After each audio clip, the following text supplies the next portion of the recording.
Tampa is growing, and we need more options to help people get from their home to work or your business.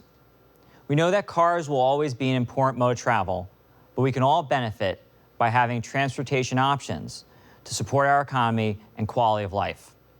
Some of us will use those options, but all of us will need them.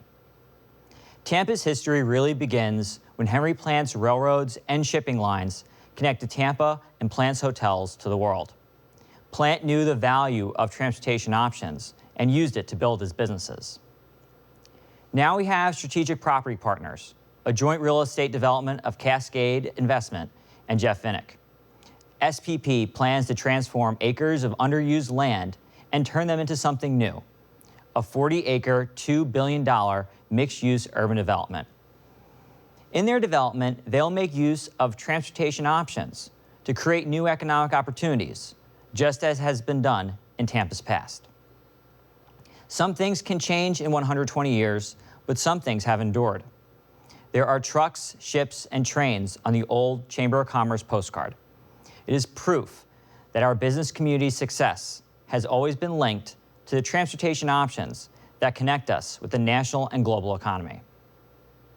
Tampa grew because of transportation, including the original streetcars, the port, the interstates, and the airport. Tampa needed all of them.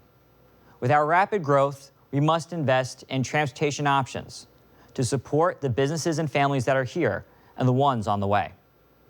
We're not telling you to support or oppose something, but we want you to understand that transportation options impact your business. Strategic Property Partners plans are an example of transportation's impact on business.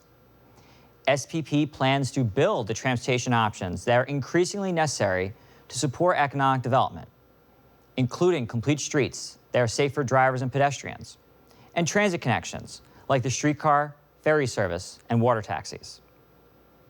We need more transportation choices because our roads have reached capacity.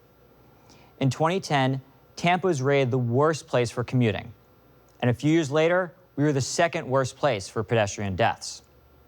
You may never travel on 275 or Brandon Boulevard, or walk on busy streets. But the lack of transportation choices for commuters impacts everything from how long you spend in your car to the cost of car insurance.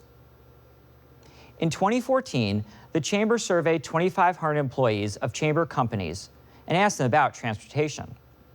55% of the respondents spent at least 30 minutes commuting each way.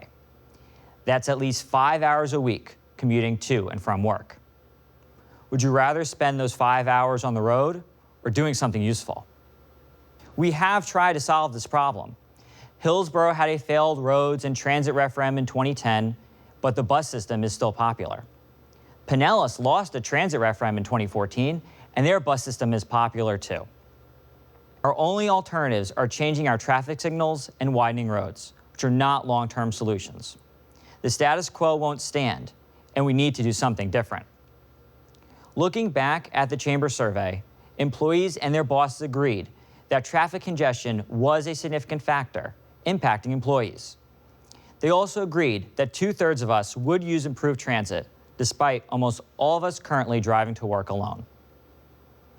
Our lack of transportation choices goes beyond commuting. It also impacts economic development and quality of life. Look at Miami and Orlando. Developers are connecting the two cities with rail, and no plans to go to Tampa. Tupperware is one of several companies building an Orlando commuter rail station, and Miami is using transit and pedestrian facilities to attract private investments. Cities like Charlotte and Denver are increasing transportation options to redevelop neighborhoods, attract businesses, and attract employees. But in Tampa, the lack of transportation options is limiting our ability to recruit major business opportunities. The most important thing to understand is that some of us will use transportation options, but all of us will need them. You may never ride a bus or drive in Brandon or walk on Hillsborough Avenue, but your employees, customers, or hospital nurse will. When they use transportation options, you benefit too. Tampa's history is proof that investments in transportation options can improve our quality of life and create economic opportunities. It is time for us to recognize again that transportation options matter to all businesses.